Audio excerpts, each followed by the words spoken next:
Hi everybody, Andrew Cuneo here. I'm back with one more Tainted Pact video.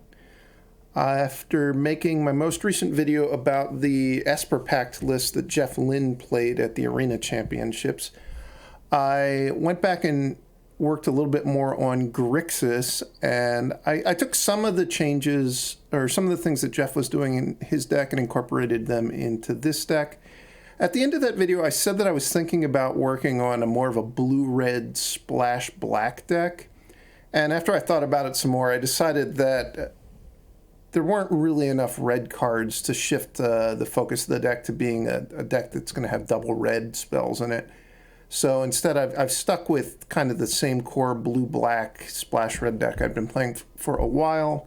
But I did make a few changes. I've got a little bit more one-for-one removal than I've played in the past. Like, I've got a Heartless Act in my main deck. I've got a Wielder's Edict, which is a new card that it's just really an excellent card in Historic because people do play Planeswalkers, so you actually get to Edict Planeswalkers fairly often, and there's not a lot of decks that just kind of flood the board with useless creatures that your Edict isn't going to be able to, kill something that you want to kill. So definitely happy with that card. I added Laelia, I guess is how you say it, the Blade Forged. In a comment on one of my videos, somebody said that, you can combo kill people with this and Tainted Pact, and that's true. That's a nice way to get a little bit of redundancy. It's also not a bad card on its own. What other changes I've made? I've added a Snapcaster Mage to my deck. It's, it just came out on Arena. I don't expect it to be incredibly good, but it is pretty good. If you draw one Tainted Pact and a Snapcaster Mage and you have access to enough mana, you can do the whole combo based off of just those two cards. It's sort of the same thing as drawing two Tainted Pacts, except it's going to cost 2 more mana than just a double Tainted Pact draw. Gone are, what's the blue-black one? Something Indulgence. I took that out of my deck. I thought that one wasn't efficient enough, and also gone is Omen of the Sea. It's been upgraded. The other thing, also I've got a Prismari Command in my deck now, which being able to kill artifacts is pretty important in Historic, so it's nice to have a main deck card that does that. Also, just, all three of the modes, all three of the other modes are going to be useful in a variety of situations, just digging you deeper through your deck, or, getting a treasure so you get an additional mana if you're trying to get the 6 mana to Jace Tainted Pact all at once. So that's I think a pretty strong addition. I do still have a Shieldred in my deck. My experience has been Shieldred's really, it's very worth playing. I think I went from having it in my sideboard to having it in my main deck now. And you do win games just with Shieldred on its own. It's not at its best against the other black mid-range decks because they're probably going to be able to kill it with the Fatal Push eventually. But if you're playing someone who's not playing black removal, it doesn't tend to die very much, and it can win the game on its own, which is pretty nice. And this, at its heart, is more of a control deck than really a combo deck. So just having, one card that can win the game on its own and is going to gain you a lot of life is pretty nice. I do still just have a Shark Typhoon in my deck. If you look at Jeff Lynn's list, he played a bunch of other 6-mana cards like Sublime Epiphany, Torrential Gear Hulk, Discover the Formula. And I thought they were all just kind of a little bit too expensive after playing a few games with his deck. It certainly gets to the point in some matchups where those are really nice cards to have in your deck, but I think if you look across all of the field of Historic, you don't really just want to have a bunch of 6-mana cards in your deck. They're just too expensive.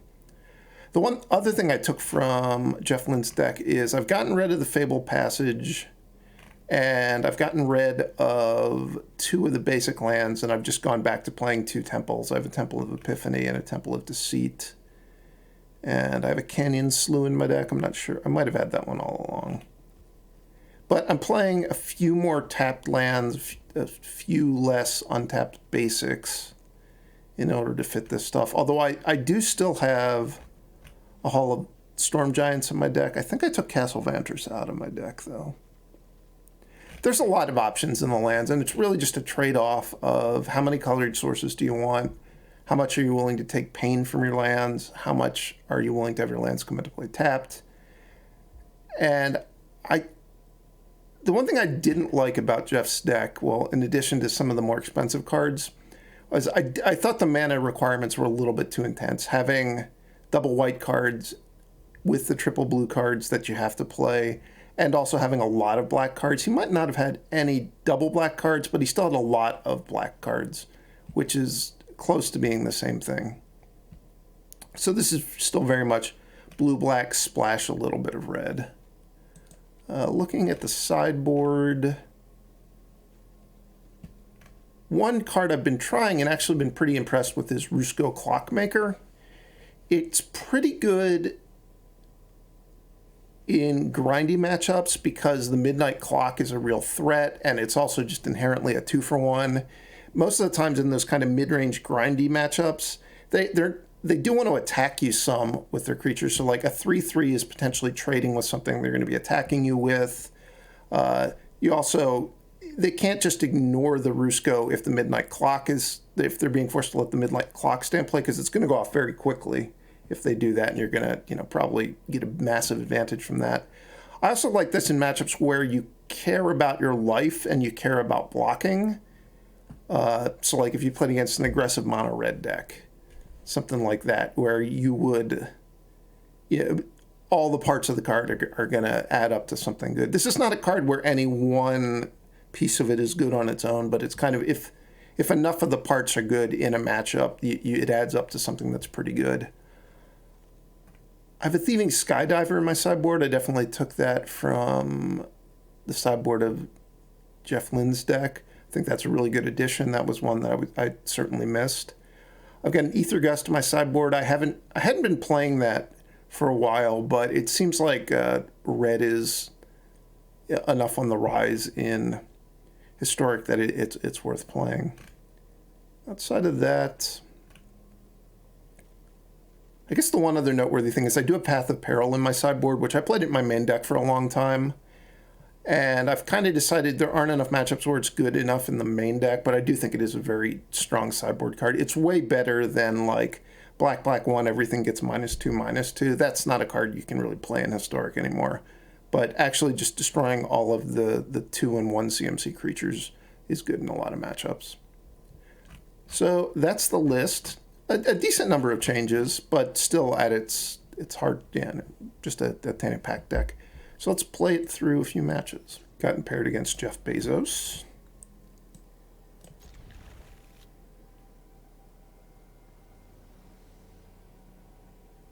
So I'm going to play this on blue to scry.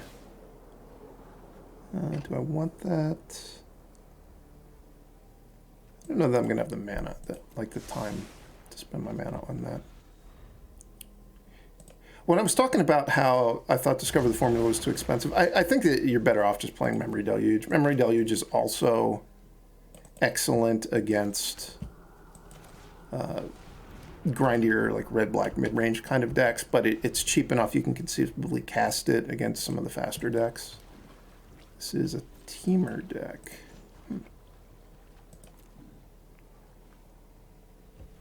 I guess my life total... It's not clear that my life total is going to be under pressure this game. Do I want to play this on red? That gives me access to Prismari Command, but am I really going to want to cast it? I think I'm just going to delay the decision. And just be happy with either draw a card, use Cling to Dust, or make a 1/1 Shark. This might be like a blue-red Wizards deck that's playing Jarsel. I've played against that once or twice. Or like, it might be a Phoenix deck.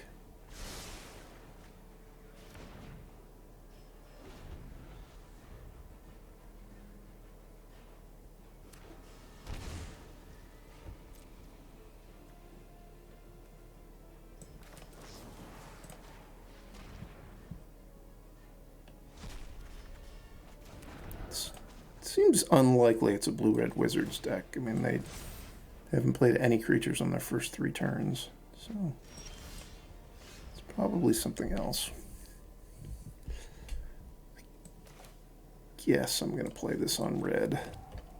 It's annoying because You know, I do have triple blue spells in my deck. And I don't have that many spells that cost red mana. It's just the fact that I drew, my only source of red is also on the black. Oh, I guess what am I talking about? I could have just played that on blue and still been able to play Prismari Command. I'm sure everyone can leave a comment that, you know, I'm losing my mind, and you may be right. So this is some sort of combo deck, I guess. It's exciting. Who knows what they're actually playing?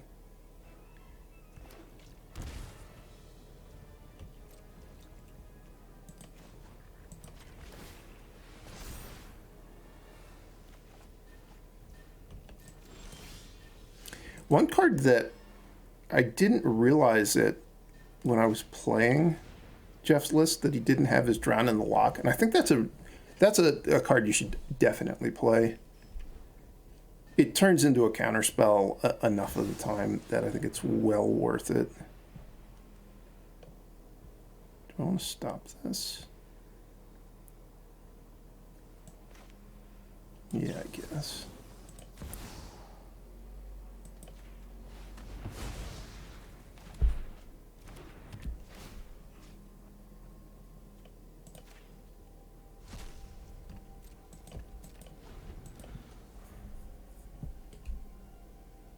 And it's also just a 1-for-1 removal spell a lot of the time as well.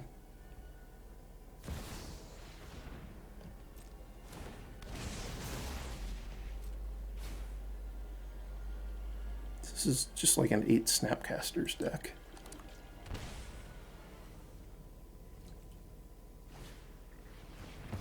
Oh, it's Neoform. Okay.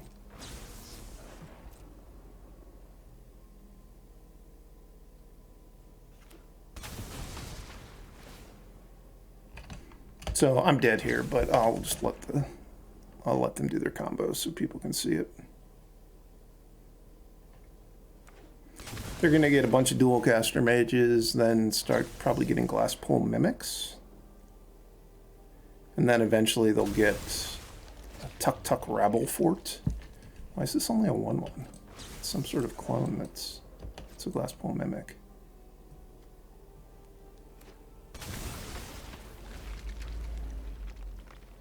This is a weird graphical effect where it comes in as a 1/1, which is not accurate. And then Arena's updating it to be a 3/3.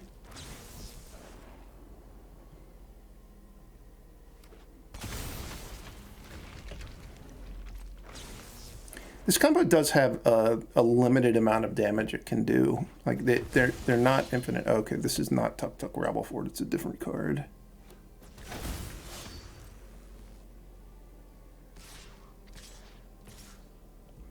But it's the same. It's the same idea. It's giving their team haste. Well, they do have a limited amount of damage they can deal. You know, being at 24 life or whatever is not even close enough to being able to live. I think they could have done 50 damage that turn. In a long game, though, it might matter.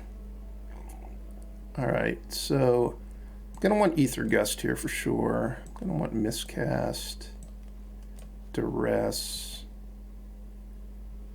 negate,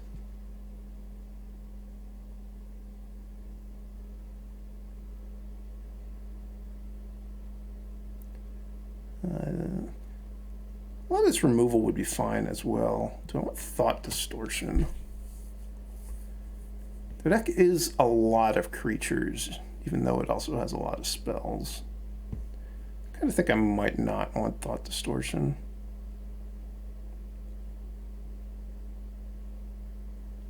What don't I want? Definitely don't want Languish. I think I'd rather have instant speed removal than Innocent Blood, Bloodchief's Thirst type cards. So I'm going to play just instant speed removal.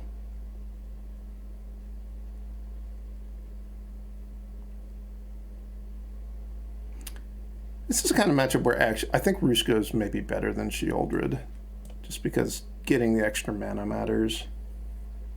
Prismari Command is too expensive.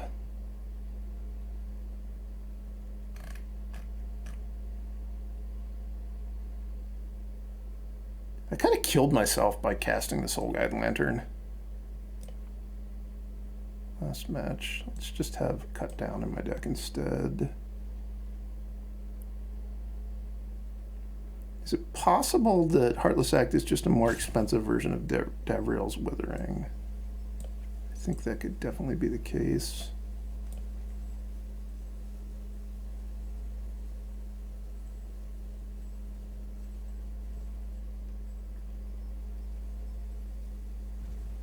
They might have Paradise Druids in their deck.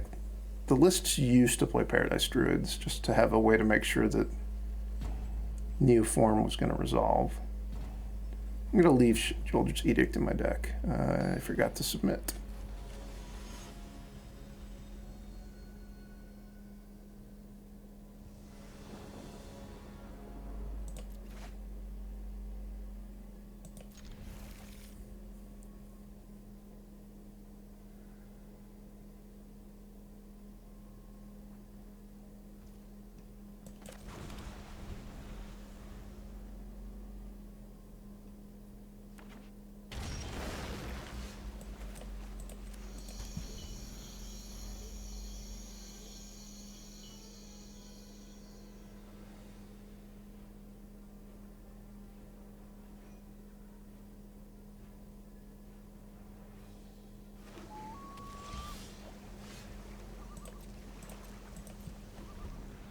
It would have been nice if they had an opt there.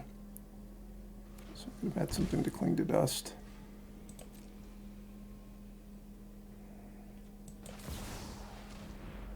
Maybe I should have done this on my turn.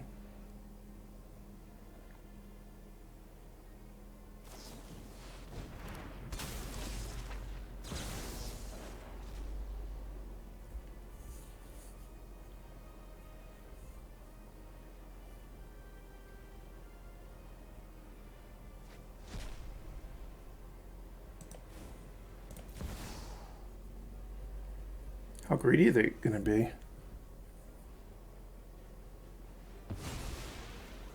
Not that greedy, it turns out. I just want to land. Alright, I found a Jace, so it's possible for me to actually brick there. Wow. It's a good thing that I found the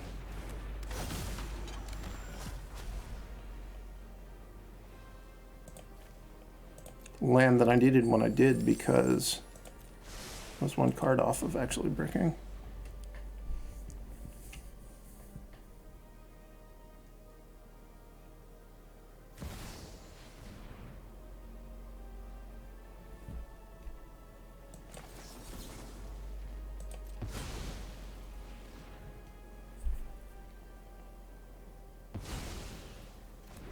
You kind of have to, I have to counter that there, because if I don't counter it and they go land Neoform, then my Mystical Dispute doesn't actually stop their combo. It's possible they were just playing it for value. I mean, I'm still getting to stop it, even if they're playing it for value, so it's not that big of a disaster.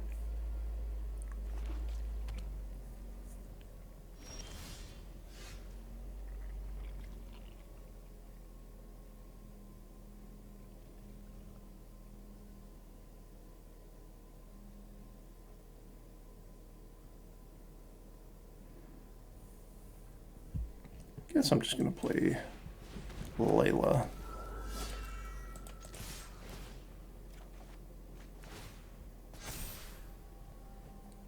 This kills him pretty quickly. Because then I'll also, I think I'll pitch Cling to Dust probably.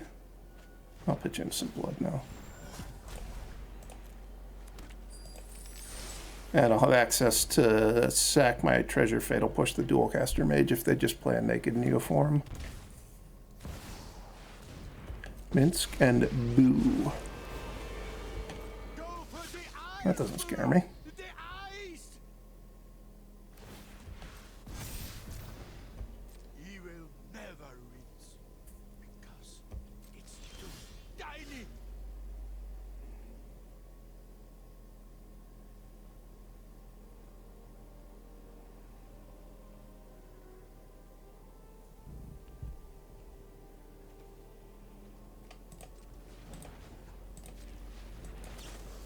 See if we can find a second removal spell. That is not a second removal spell.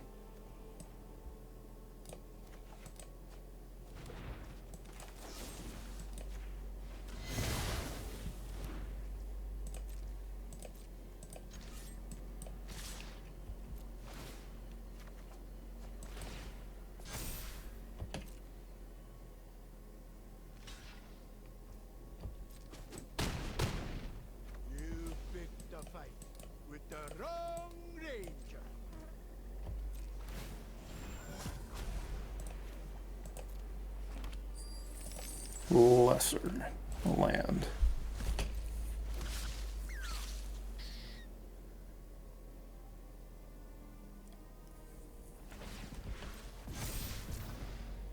We are large and in charge.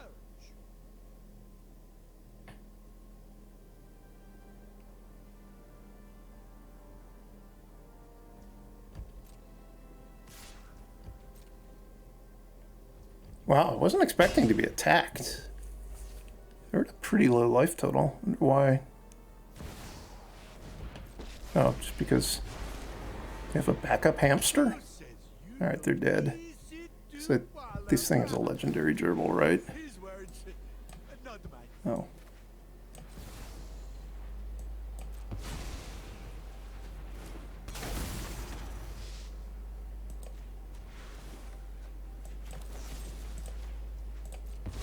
Weird game. Clearly failing to submit my sideboard paid off big time. Our aim is perfect.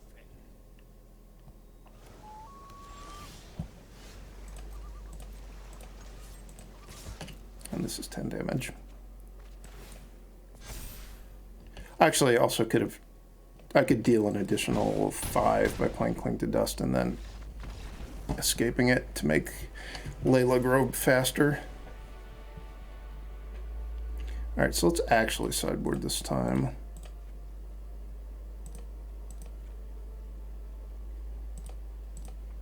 I definitely learned that I wanted Ether Gust.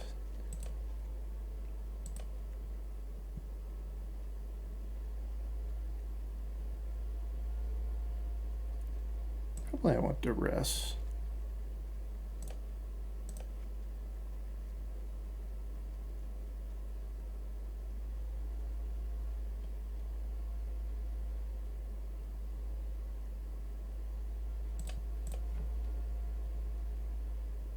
I want Negate.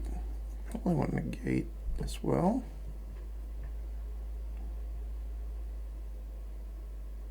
Maybe not. Yeah, let's play Negate over Shark Typhoon.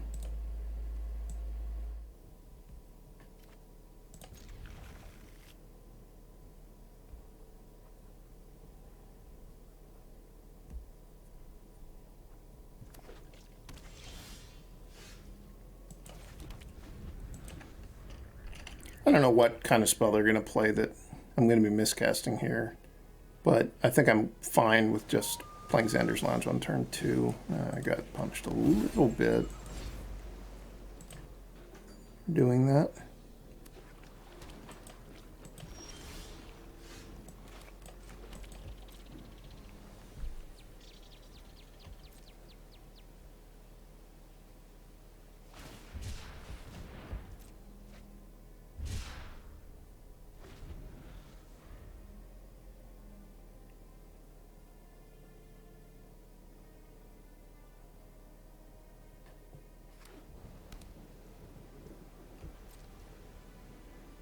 Do I want Impulse or Seek New Knowledge? Seek New Knowledge and pitch Bloodchief's Thirst.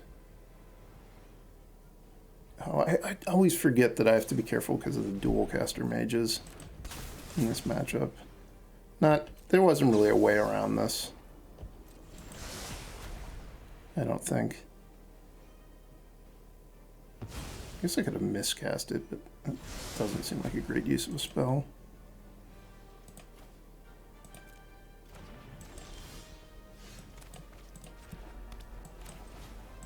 This is one of those matchups where if you don't play it, or if you haven't played it, a fair amount.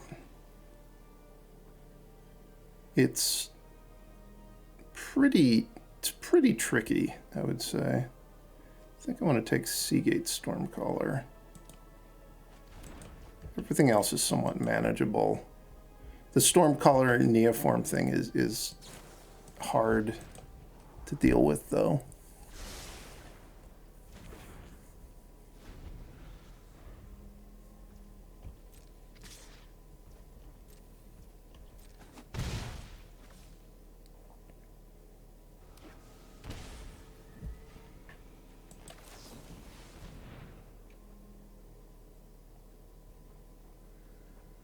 I just want to land. I think I need to land.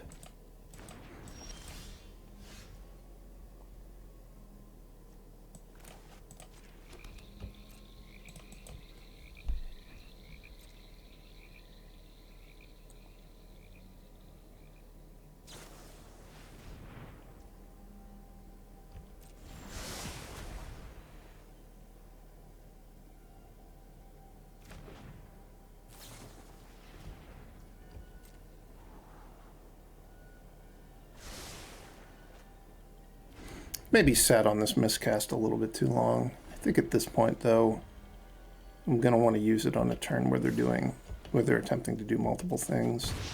They certainly still have a Snapcaster and Neoform in their hand. The fact that they've sent cards away with Seeking Your Knowledge is not confusing me on that point.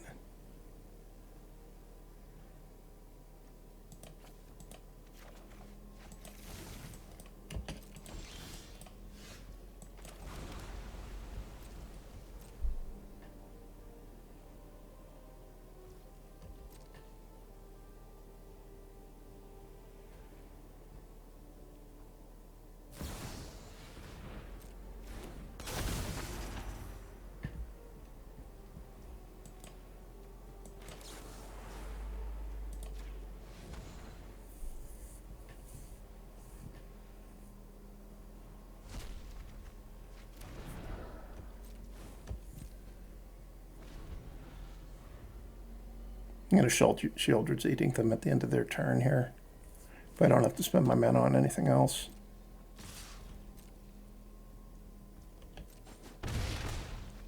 Not too concerned about my life total. I am always concerned when I play Sheoldred's Edict that I'm going to misclick between the sacrifice a non-token and sacrifice a token.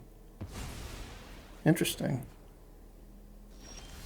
I guess their thought process is they can play a dual caster to copy it.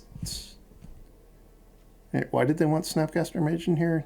Now if they draw a Glasspool Mimic, I guess it's better. Does that make sense? Maybe.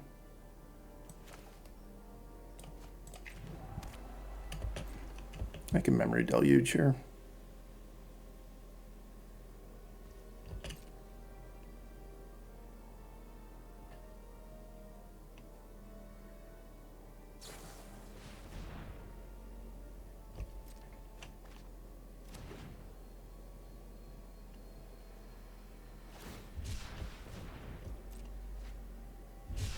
I can also potentially just block with the Hall of Storm Giants.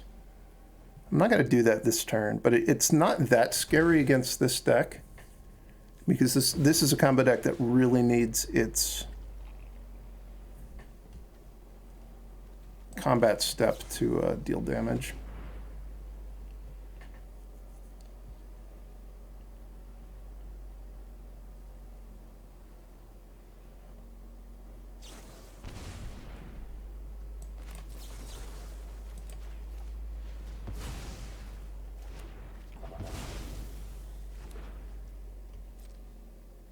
I'll just escape, cling to dust now.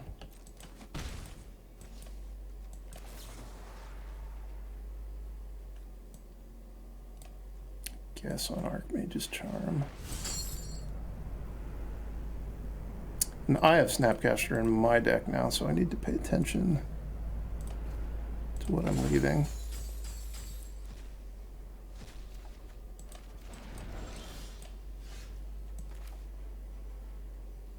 If I find a Tainted Pact here, I win. I did not. So we're going to start with a duress and go from there. What else we got going on? Neoform I know about.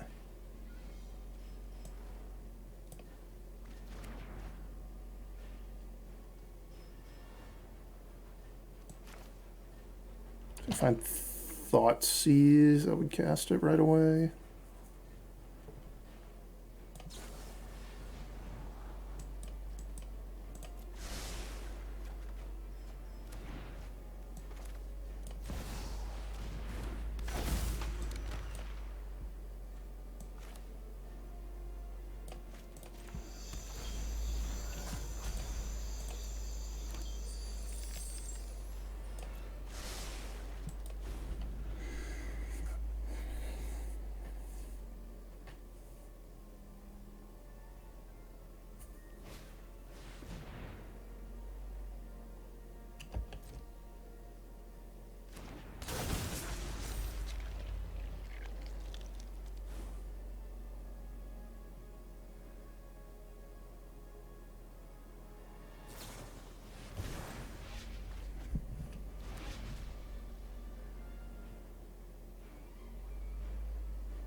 I don't think I'd die if they just play the Neoform.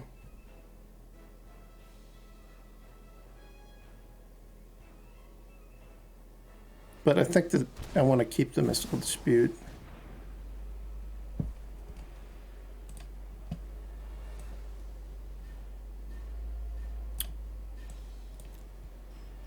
Rather than just giving them 2 random cards. I think the Mystical Disputes may be worth more than that. I know it's worth more than giving them another Snapcaster and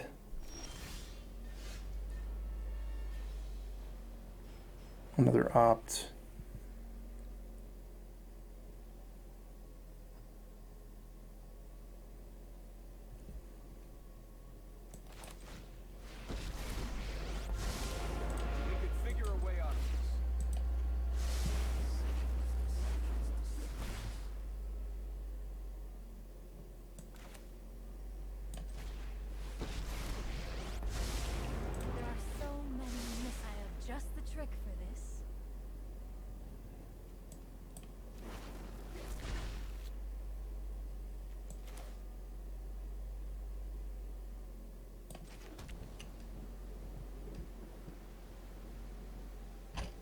So I can win in my instep.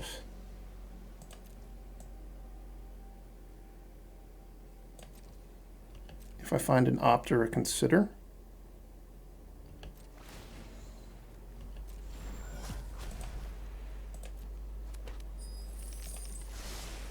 I did not. But I still have Archmage's Charm to keep me from dying.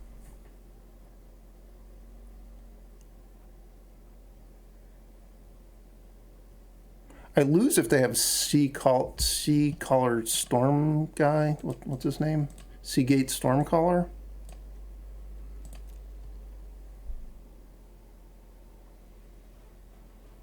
I maybe lose if they have that. Keldon Strike Team.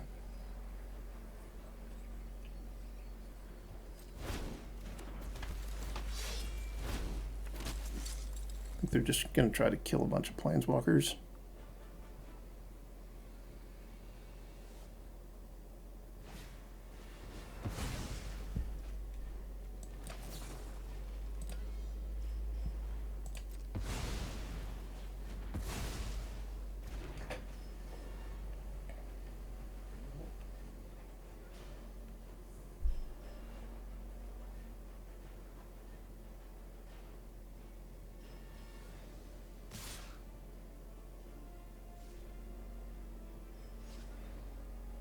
So if they send everything at Jace, I have to trade my Crucius for the Strike Team to keep the Jace.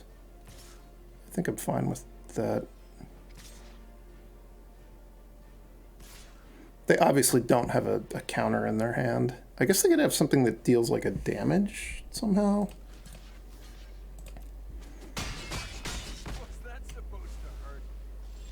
Even if this goes pretty wrong, well, it can't go wrong now that I drew the Drowned Lock. I was going to say, even if it goes somewhat wrong, what I can do is I can activate my Jace. In response, Tainted Pact. Now, if they have a way to get the Jace off the board, they need to either do it before the Tainted Pact resolves, or if they let me exile my whole deck to the Tainted Pact and then try to kill the Jace, I will, in response, cling to dust.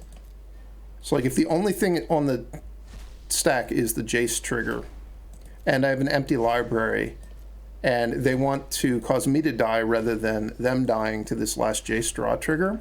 So if they had like lightning strike, say, and they lightning struck the Jace, in response I would cling to dust and win the game, or play my Consider, or the Drowned Lock. But obviously those are the two cards I drew that turn. I didn't need to draw them to be able to safely do that combo.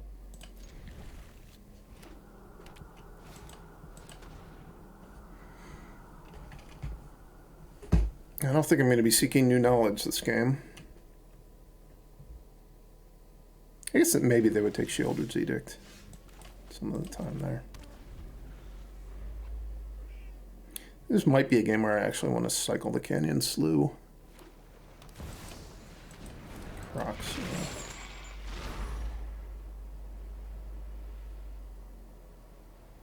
Do I care about taking 3 damage? Probably not. And I care, but I guess I don't care that much, I should say. I could have, in theory, discarded Opt there instead.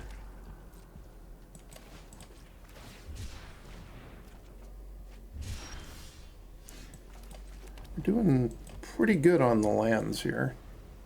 Could go for some, spells. Oh, I should have opted in response to see if I hit Spell Pierce or Censor. I'm going to feel foolish.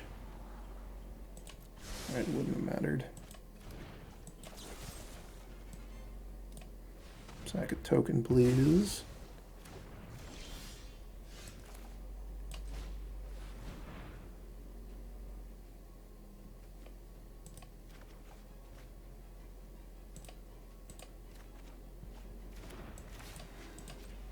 Really doing well on the drawing lands front. I'm ready to start working some on the drawing spells. Crocs is going to be back pretty soon.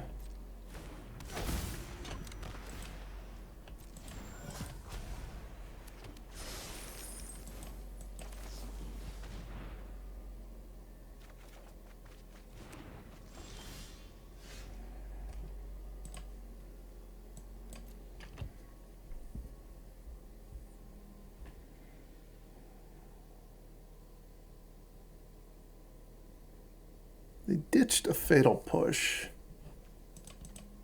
and a Molten Impact, and a Blood Tithe Harvester.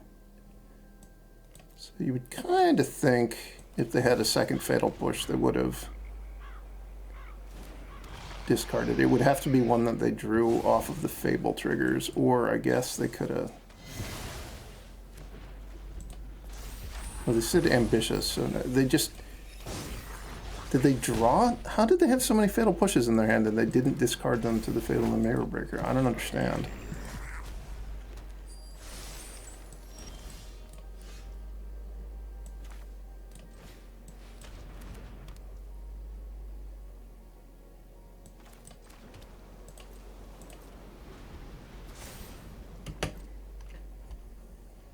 That was not a strong showing for Shieldred.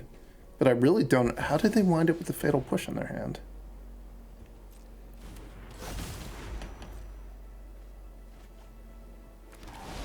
Well, it's been a while since I've seen Prosper. That guy's cool.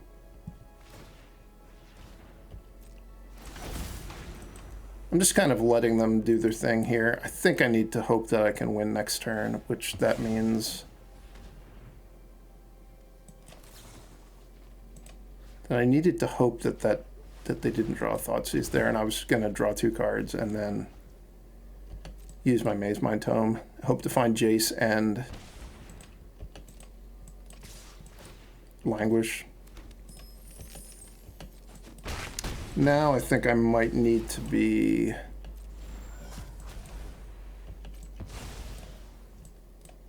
or Jace and Tainted Pact, rather. Might be all in on finding a Languish now.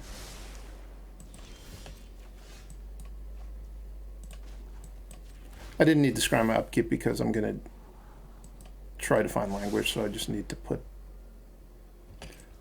to scry before I use the Narset.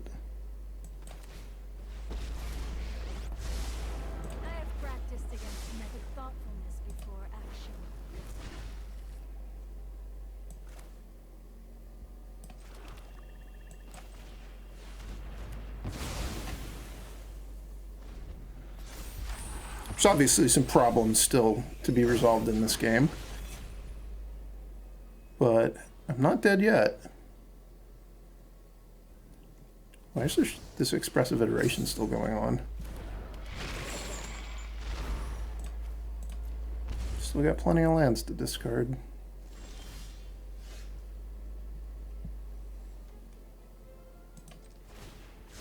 Hone your prowess.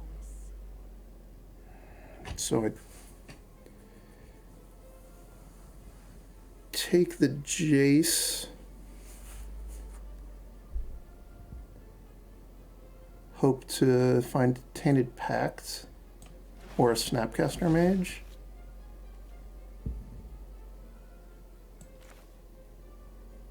Oh, if I find Snapcaster, it doesn't work though.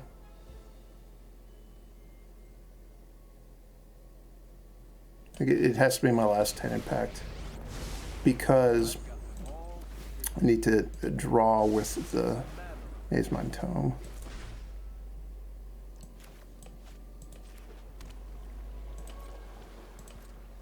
I might still be able to live though.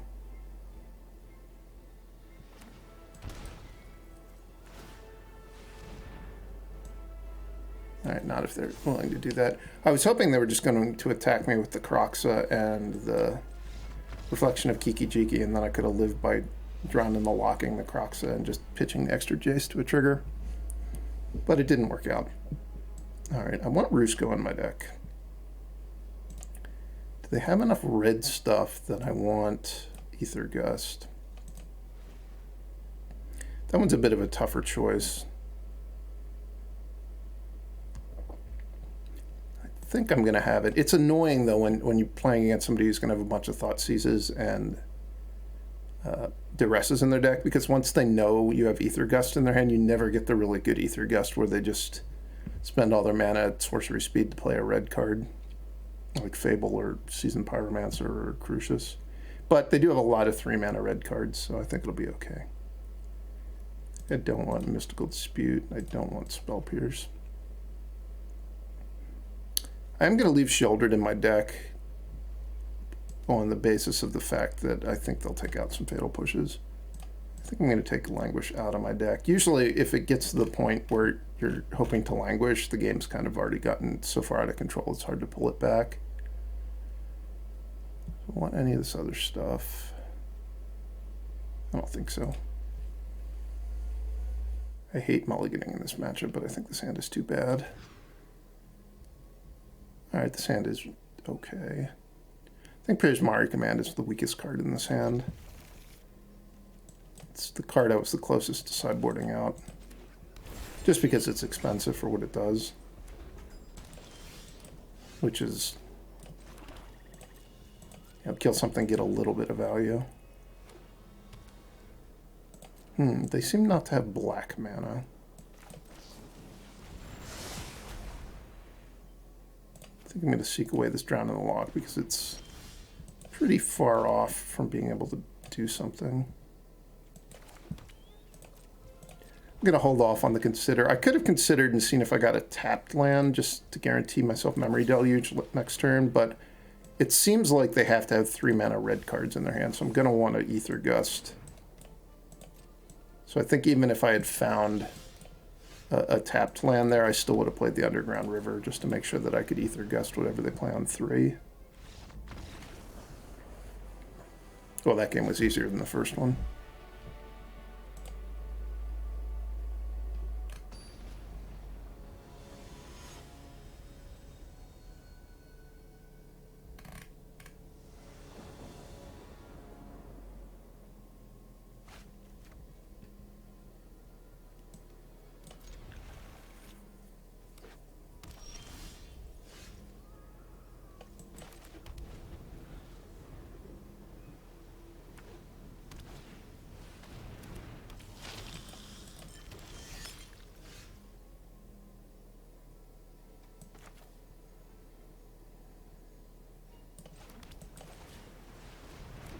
don't know if I'm going to want to scry or not.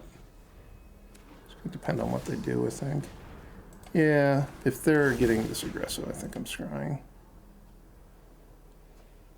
Well, actually, they didn't make 1/1s, so maybe not.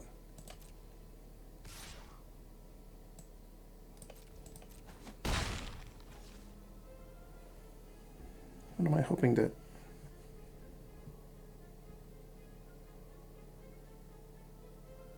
Guess I'm hoping to find my 4th land. Yeah.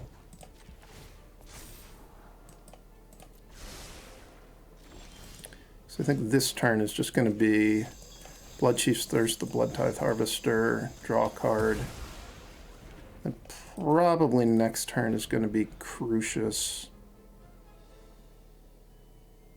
Do something with Crucius.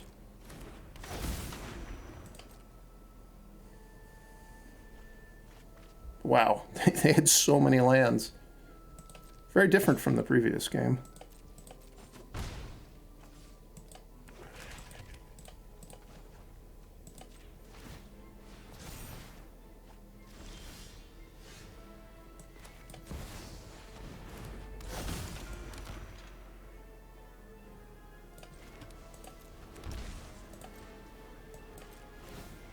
I think I'm gonna pitch the Slew. And obviously I want Greater there. I've got access to Drown in the Lock to protect my Crucius potentially.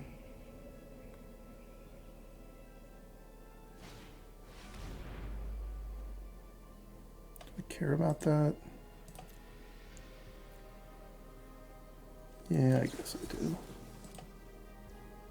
I can play a more controlling game where I counter, hope they don't do anything else this turn with their 2 mana. Oh. And then I could counter again with Drown in the Lock, but now I'm going to have to snap. What's it called?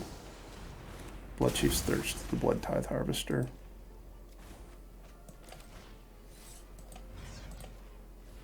And I think I'm just going to draw a card now with the Mazemind Tome.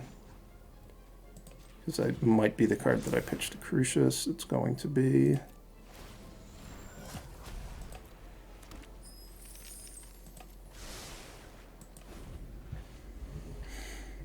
This might be a spot where the Edict really isn't that great, because it would just get a Seasoned Pyromancer. That's fine. Puts me at 10, but really 14 gives them Mazemind Tome. And it's costing them 5 mana to do that, so it's really not very scary.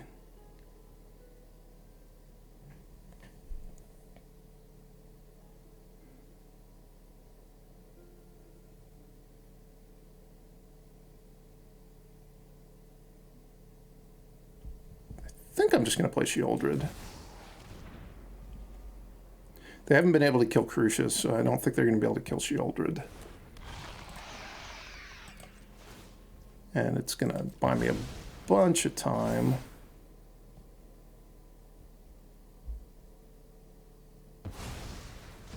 To either find Tainted Pact or just win with the Sheoldred on its own.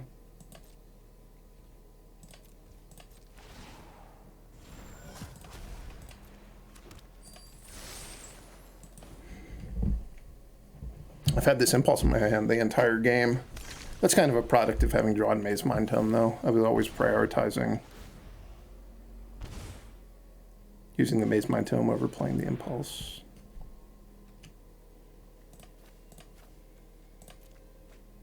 That's not a big deal.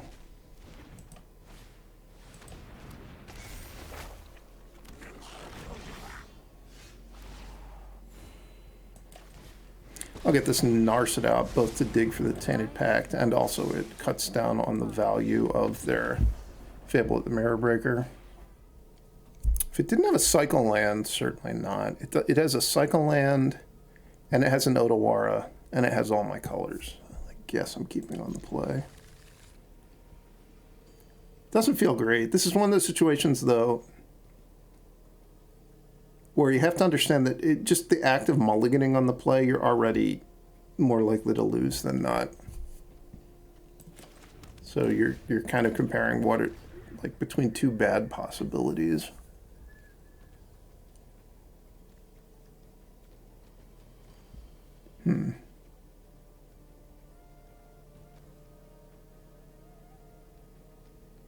The hand's kind of Thoughtseize proof. I guess I'm going to take the Hex Catcher.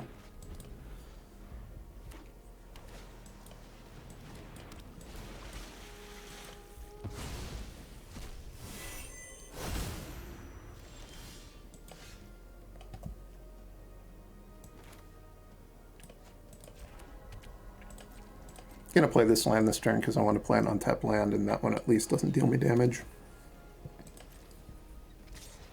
If I ever need red mana, I'm probably going to have to shock that into play, but we'll wait to see. What? Why didn't... Oh, that has flash, I see. I'm willing to let them counter that if they want to. I should have done that before I took the damage. That was bad on my part.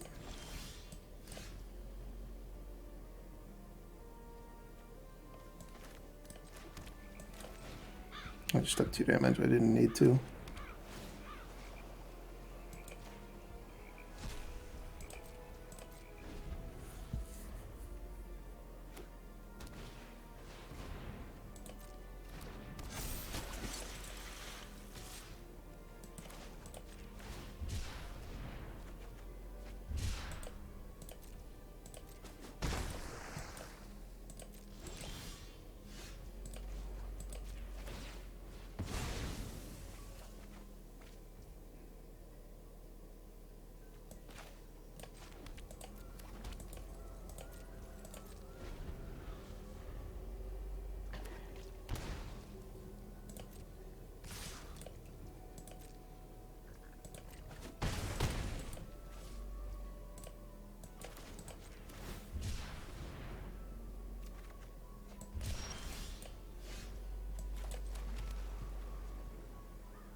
I'm going to censor this.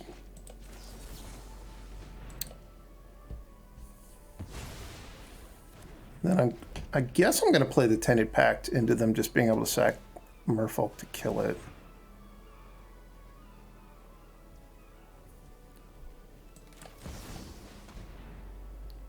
They could sack like Mutavault plus Regery, I guess.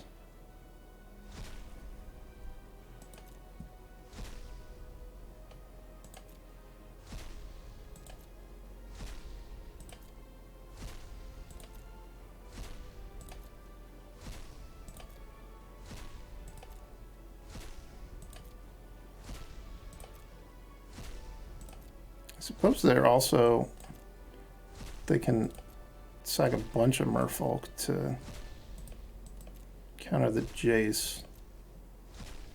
So there's a lot of ways that this isn't going to work out for me.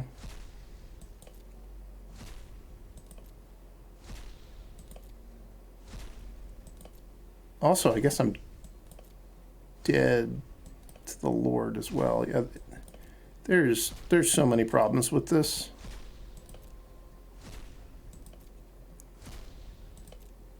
Maybe I'm going to get lucky, and what could my bottom card be that I wouldn't lose? I think if my bottom card had been Fatal Push, might have had a chance to win this game, but I've already gone past the Fatal Push. I don't have Cut Down in my main deck.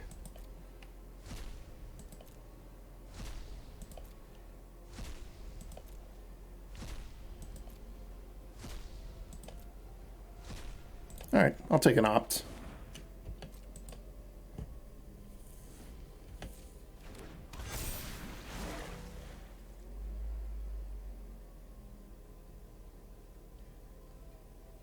I die before I even get to untap and try to cast the Jace, but I would also die to them just countering the Jace. It's the sea and the sky.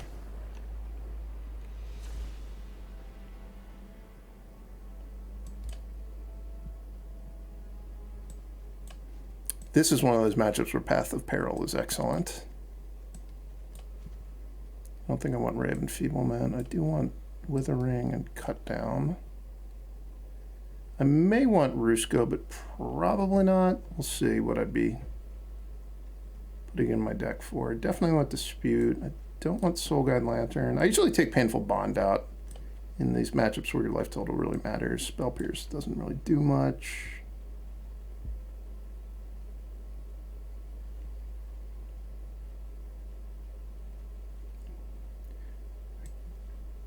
I think I'm actually going to take out Edict because they do have a lot of fodder to get through.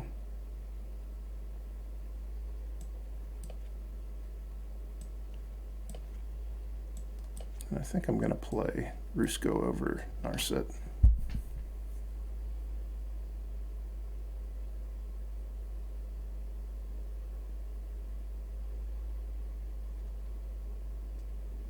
I do have a lot of creatures in, well, I have 5 creatures in my deck with Innocent Blood, but Innocent Blood's always going to be one of the first cards I cast when I draw it. It makes it into a weaker top deck as the game goes on.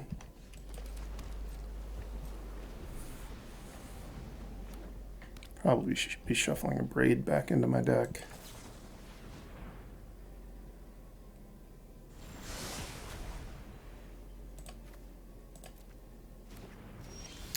I wonder if I should have left Narset in my deck because of Spaloon.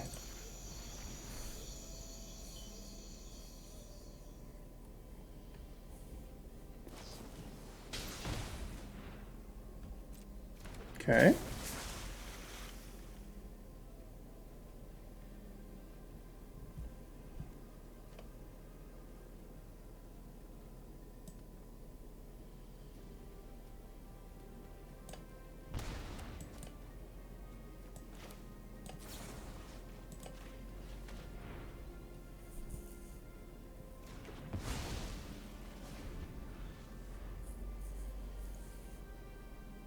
It's also the Silvergill Adepts.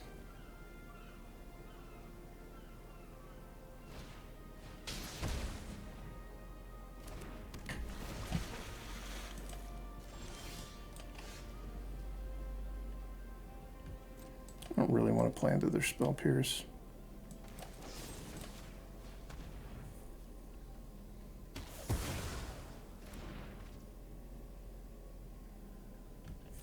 I might play into it with my Tainted Pact. And if they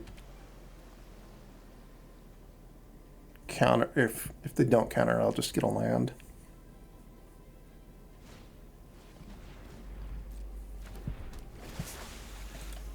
I think this is not a bad matchup, but this is a game where I'm mulled and I'm missing land drops. And they drew a bunch of Silvergill Adepts. Just giving them a way to get ahead.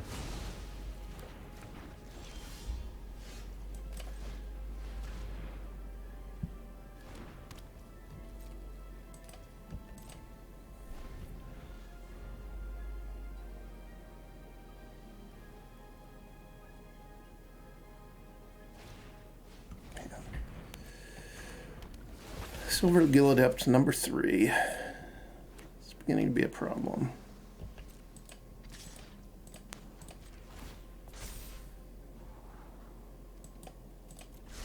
I want a land, but I want an untapped land. Not that untapped land I was looking for.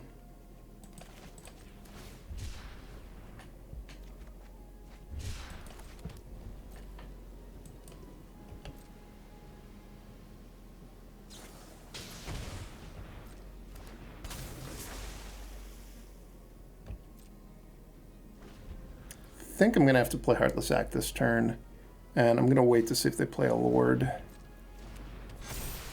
I think they probably won't negate here because they'll be worried about Sweeper, but let's see.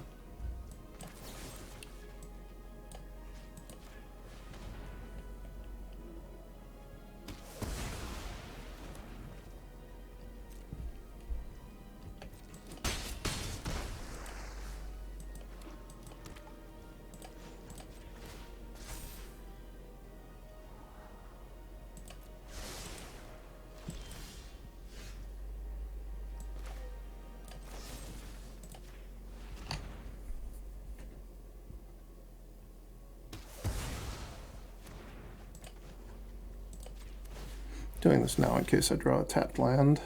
I did not draw a tapped land, but I did draw a land. And I'm dead. Okay. I kind of lucked into a win in the second match where, well, I don't think it's that bad of a matchup, but my opponent had horrible draws in 2 of the games. My draws were pretty bad in both the games I lost here. Anyway, thanks for watching. Hope you enjoyed it, and I'll see you next time.